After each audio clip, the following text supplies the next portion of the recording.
ආයුබෝවන් සුබ දවසක් වේවා. ඔයාලා සියලු දෙනාම ආදරෙන් පිළිගන්න අපේ යුරෝ ශ්‍රී ලංකා YouTube channel එකට මම ආශාන්. අඳුර ගන්න.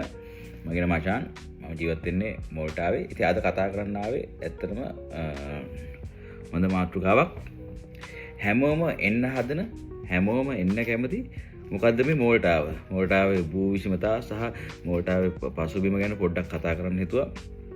ඔයාලා එන්න හදන මේ මෝල්ටාව මොකද්ද කියලා ඔයගොල්ලෝ දන්නේ නැති හින්දා මම හිතුවා අද මෝල්ටාව ගැන පොඩි වීඩියෝ එකක් කරන්න. මොකද ඔයාලා එන්න හදන මේ රටේ ඇත්තම ස්වභාවය සහ මේ රටේ දැනගත යුතු කරුණු මොනවද කියන එක මට හිතෙනවා පොඩි වීඩියෝ එකක් කරන්න. පොඩි මේ සමහර පොඩ්ඩක් යන කාලෙත් එක්ක වැඩි වෙන්න පුළුවන්. ඉතින් ඔයාලා සියලු දෙනාම ආදරේ මතක් කරනවා සබ්ස්ක්‍රයිබර්ස්ලා 4000ක් අපේ එක්ක එකතු වෙලා ඉන්නවා. අපේ සමූහයත් එක්ක අපේ යුරෝ ශ්‍රී ලංකා page එක TikTok channel එක සහ YouTube එකත් එක්ක 4000ක් විතර ඉන්නවා. 4000කට වැඩි සංඛ්‍යාවක් දැන් ඇවිල්ලා ඉන්නවා. හරිම සතුටුයි ඔයාලා අපිත් එක්ක රැඳී ඉන්නවට. අපේ තියෙන අපි දාන වැදගත් වීඩියෝස් ඒවත් එක්ක රැඳෙනවට. ඉතින් ඒක මතක් කරන්න ඕනේ පහුගිය මාස කිහිපය තුළ ඇවරේජ් ලක්ෂ 2කට වඩා අපේ වීඩියෝස් බලලා තියෙන. හැබැයි සබ්ස්ක්‍රයිබ් කරලා නැති තත්ත්වයක් පේනවා. ඉතින් අනිවාර්යයෙන්ම සබ්ස්ක්‍රයිබ් කරන්න. ඔයාලා අතරින් එක මතක් කරනවා වීඩියෝස් බලලා විතරක් නැතුව අපේ channel එකේ subscribe කරලා අපිත් එක්ක රැඳිලා ඉන්න. එතකොට ඔයාලට අලුතෙන් දාන වීඩියෝ එකක් දැම්මොත් බලන්න පුළුවන්. ඉතින් පහුගිය ටිකේ මම පොරොන්දු වුණා ඇග්‍රිකල්චර් වීඩියෝස් වගේ කරනවා. තාම ඒවා හරියටම කතා කරගෙන යන මට්ටමේ තියෙන මේ වේකන්සිස් ගැන. මොකද ඒවා හරියටම ඉන්ටීරියර්ස් මිනිස්සුන්ට දෙන්න ඕන දේවල් බාගෙට බොරු කියලා මිනිස්සුන් අනාථ කරන්න කැමති නෑ මම. ඉතින් ඒකින්ද ඒ දේවල් හරියටම වෙනකොට ඒව ගැන දාන්න. මොකද පුළුවන් එන්න පුළුවන් කියලා views ගන්න වීඩියෝස් කරන channel එකක් නෙමෙයි අපේ channel එක. අපි කරන්නේ සම්පූර්ණම 100% නොමිලේ කරන දේවල් විතරයි. අපිට ලබා දෙන්න පුළුවන් හැකියාවල් දේවල් පමණයි අපිට මේවා කරන්නේ. ඉතින් ඒකින්ද ඒවා හරියටම 100% නිවැරදිව ලැබුණාම අපි ඒක දාන්න. ඉතින් ඇත්තටම අද කතා කරන්නේ මොකද්ද මේ මෝල්ටාව කියලා. මේ මෝල්ටාව කියන්නේ හැමෝම එන්න ආස යුරෝප් රටක්. යුරෝ වලින් ගනුදෙනු වෙන්නේ හරිම ලස්සන චූටි රටක්. පොඩි ලංකාව ඇත්තමකුත් කොළඹ දිස්ත්‍රික්කයට හා ඊට පොඩ්ඩක් වැඩි ප්‍රමාණයක් තමයි ලොකු. ඉතින් අපි බලමු මොකද්ද මේ මෝල්ටාව කියන්නේ. මෝල්ටාවේ කොහොමද තත්ත්වය කියලා. ඉතින් මෝල්ටාව ඇවිල්ලා ඇත්තම තියෙන්නේ ඉතාලිය සහ ලිබියාව අතර මැද. ඉතාලිය කියන්නේ ඉතාලිය කටානියා සිසිලි දූපත් සිසිලි සහ ලිබියාව අතර මැද මුහුදේ තමයි මේක තියෙන්නේ. ඉතාම පොඩි දූපතක්. මේක ෂෙනගන් රටක්. ෂෙනගන් වලට සම්බන්ධ වෙච්ච රටක්. ඒ වගේම මේකේ මේ රටේ අගනගරය වැලට්ටා. ඊට කලින් තිබ්බේ මදීනා කියන සිටි එක. නමුත් ඒක මාරුලා මේ පසු කාලිනව මෑත කාලේ නෙමෙයි ටිකක් කාලයකට කලින් ඒක වැලට්ටා කියන සිටි එකට ඇවිල්ලා දෙන එක තමයි අගනුවර. ඒතර මෝල්ටාවේ ප්‍රධාන භාෂා දෙකක් යනවා. මෝල්ටිස් භාෂාව සහ ඉංග්‍රීසි භාෂාව. ඒ වුණාට 99%ක්ම පාවිච්චි වෙන්නේ ඉංග්‍රීසි භාෂාව තමයි. ඉතින් ඒ වගේම මෝල්ටාවේ කරන්සි එක ඇවිල්ලා ඒ කියන්නේ මුදල් භාවිතය ඇවිල්ලා යුරෝ. යුරෝ භාවිතා කරන රටක් තමයි මෝල්ටාව. ඒ වගේම මුළු යුරෝපයේම ඉංග්‍රීසි 99%ක් කතා කරන රටවල් තියෙන්නේ දෙකයි. යුරෝපය මහ පිටානේ නරුනහම යුරෝපයේ 99%ක්ම ඉංග්‍රීසි කතා කරන රටවල් දෙකක් තියෙන්නේ. ඒක එකක් මෝල්ටාව සහ අනිත් රට අයර්ලන්ඩ්. ඉතින් මෝල්ටාවට එන කෙනෙක්ට ඉංග්‍රීසි දැනුම අත්‍යවශ්‍යයි මෝල්ටාවේ රැකියාවකට එන එකට. ඒ වගේම මෝල්ටාවේ ඉන්න කෙනෙක්ට තමන්ගේ ඉංග්‍රීසි ස්කිල් එක හදාගන්න එක හරිම ලේසි වැඩ කරනකොට. මොකද ඔක්කොම කතා කරන්නේ ඉංග්‍රීසි වලින්. වෙන රටවල භාෂා වලින් කතා වෙන්නේ නැහැ. අර ඒගොල්ලෝ කමියුනිටි එකක් ඒ රටවල කමියුනිටි එකක් එකට වැඩ කරොත් ඇරෙන්න නැත්නම් කතා වෙන්නේ ඉංග්‍රීසි පමණයි. ඒ වගේම මෝල්ටාවේ සාමාන්‍ය සමස්ත ජනගහනය මං කියන්නේ මෝල්ටිස් ජාතිකයෝ සාමාන්‍ය ලක්ෂ 5යි 4ක් විතර 5,40,000ක් විතර වගේ හිටියා පහුගිය අවුරුද්දකට විතර දෙකකට විතර කලින්. දැන් නමුත් ඒක තව වැඩි වෙලා ඇති හෝ කියලා හිතනවා. ඒකට සාපේක්ෂව බැලුවොත් යුරෝපීය කියන්නේ විදේශිකයන් මිලියනයකට හෝ ඊට වැඩි සංඛ්‍යාවක් මෝල්ටාවේ ජීවත් වෙනවා. ඒතකොට මෝල්ටාවේ ඇවිල්ලා නිල ආගම රිලිජන් එක ඇවිල්ලා රෝමන් කැතලික්.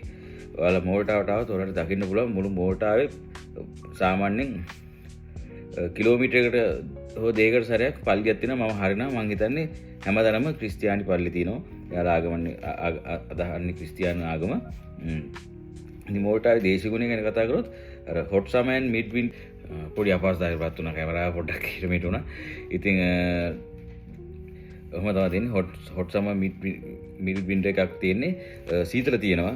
සාමාන්‍යයෙන් නොවැම්බර් ඉඳන් අප්‍රේල් වගේ වෙනකන් දැන් මේ පාර නම් මැයි වෙනකොට තාම සීතලයි. ඉතින් ඒ වගේ එකක් තමයි තියෙන්නේ. ඒතකොට සාමාන්‍ය අප්‍රේල් මැයි වෙනකන් වගේ තමයි අප්‍රේල් අග වෙනකන් තමයි වින්ටර් එක තියෙන්නේ. මේ ඊට පස්සේ වින්ටර් කියන්නේ වින්ටර් සාමාන්‍ය හොඳට තදම තියෙන දෙසැම්බර් ජනවාරි පෙබරවාරි ඊට පස්සේ ඒක සාමාන්‍යයෙන් බහැරනවා.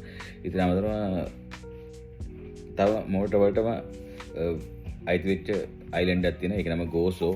ඉතින් ඒකත් හරිම ලස්සනයි. ලස්සන දූපතක්. ඒකෙත් දූපතක් කියන්නේ ඒකත් මෝටර් වලටම හා සමානව බැලුවොත් මෝටර් වලට පොඩි ඒ වුණාට ජනගහනයක් ජීවත් වෙන. ඒ වගේම කියන්නේ මෝටර් කියන ප්‍රධාන මේ කියන්නේ මෝටර් කියන මේ රටේ ප්‍රධාන සිටි වල සාපේක්ෂව සමහර දේවල් ගෝසු කියන අයිලන්ඩ් එකේ ගණන් අඩුයි. ඉතින් ඒක පොඩි වාසියක් තියෙනවා. සාමාන්‍යයෙන් බැලුවොත් එහෙම ගොඩක්ම ගෙවල් ඇකොමඩේෂන් වලට ගෝසු කියන අයිලන්ඩ් එකේ මාරම ලාභයි. සාමාන්‍යයෙන් 3 bedroom 2 bedroom යුරෝ 1800 ඔය ගන්න පුළුවන් තැන් තියෙනවා.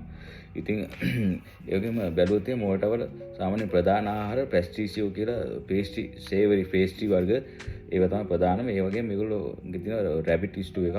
ඒකත් සාමාන්‍ය ප්‍රධාන ආහාරයක්. කියන්නේ සාමාන්‍ය අර ට්‍රැඩිෂනල් ඩිෂ් කියලා කියන්නේ අන්න ඒ වගේ ටයිප් එකට. ඒ වගේම ෆ්‍රෙෂ් සී ෆුඩ් කන්න මෙහි ගොඩක් කට්ටිය කැමතියි. ඒ වගේම බ්‍රෙඩ් වර්ග ඒවත් ගොඩක් මෝටර් වල පාවිච්චි වෙනවා. පීසා, පැස්ටා, ලසානියා ඒ වගේ දේවල්. ඉතින් ඒවත් තමයි මෝටර් වල සාමාන්‍ය ප්‍රධාන ආහාර වලට යවෙන්නේ ගෑනෙන්නේ. ඊට අමතරව මෝටර් වල ඉකොනොමි එක බැලුවොත් එහෙම බේස් වෙලා තියෙන ගොඩක්ම ටූරිසම් වලින්. මෝටර් කියන්නේ තනිකරම ටූරිසම් බේස් වෙච්ච රටක්. ඒක හින්දා මෝටර් ගොඩක් දියුණු වෙලා තියෙනෙත් ඒක හින්දාම තමයි. ඒ කියන්නේ ගොඩක් view points ඒ වගේ මාර ලස්සන තැන් තියෙනවා. ඉතින් ඒවට attraction එක වැඩි හින්දා ගොඩක් tourism කරන කට්ටිය එකත් එක්ක බලුවම යුරෝපයේ වින්ටර් එක ආවට වින්ටර් එකකින් සාමාන්‍යයෙන් අර සාපේක්ෂව වින්ටර් එකක් වුණත් දැන් අපි නෝර්වේ ස්විස් ඒ වගේ උඩට යන රටවල බැලුවොත් එහෙම ඒක ටෙම්පරේචර් එක -1 වට දරා ගන්න අමාරුනට දැන් මෝටර් වල සාමාන්‍යයෙන් 1ත් 10ත් අතර වගේ තමයි ගොඩක් වෙලට යන්නේ.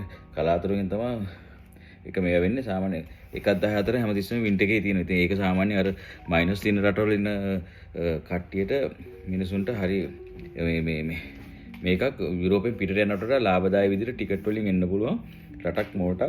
ඉතින් ඒකින්ද ගොඩක් ටුවරිස්ට් කට්ටිය මෙහෙට බහිනවා. වින්ටර් එකෙත් ඉන්නවා සමයක ඊට වඩා වැඩි ගොඩක්.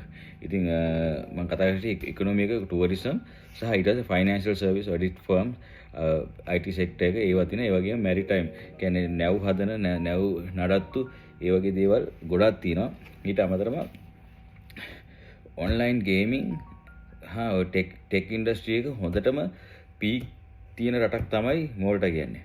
ඒ සම්බන්ධව රැකියාව හොයන කට්ටියට මෝල්ටා කියන්නේ නියම බේස් එකක් සෙටල් වෙන්න. මොකද ඒ පැත්තෙන් ජොබ් තියෙනවා සෑහෙන්න. මම දන්න ගොඩාක් කට්ටිය වැඩ කරනවා.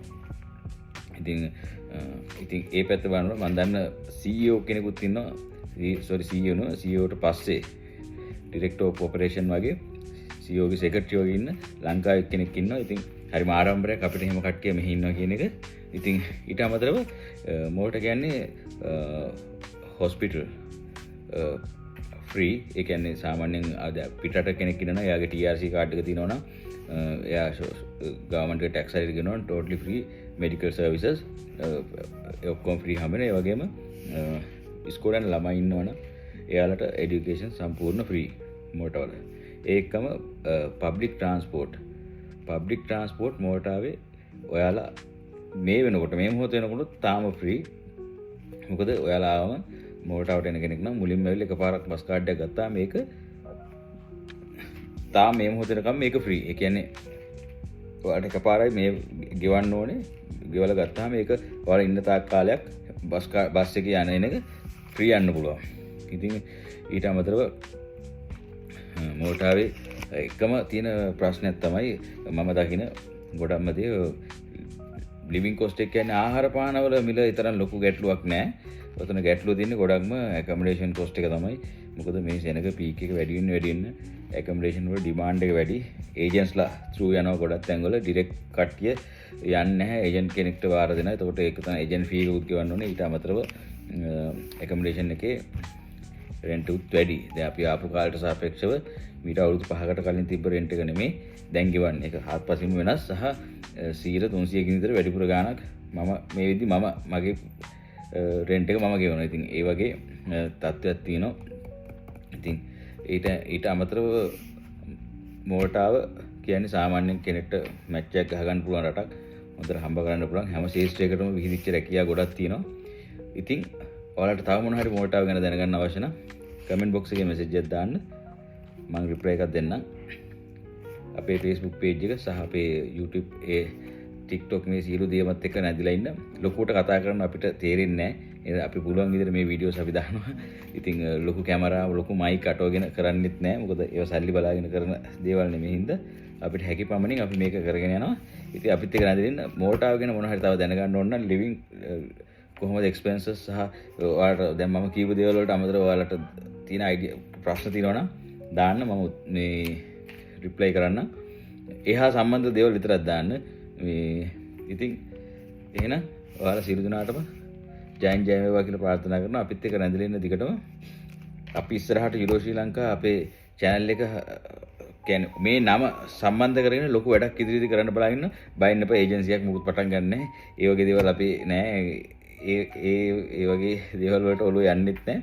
මේ ඊට වඩා වෙනස් දෙයක් මේ මෝල්ටාවේ ඉන්න කට්ටියට සහ මෝල්ටාවට ඉන්න කට්ටියට ලොකු වැඩසටහනක් අපි කරන්න හිතාගෙන ඉන්නවා. අපි මේක දැන් ඉස්සරහට දාගෙන මේක දැන් ඕගනයිසේෂන් එකක් විදිහට පොඩ්ඩක් මේ හදාගෙන ටිකක් වෙනස් විදිහේ හොඳ දේවල් කරන්න හිතාගෙන ඉන්නවා.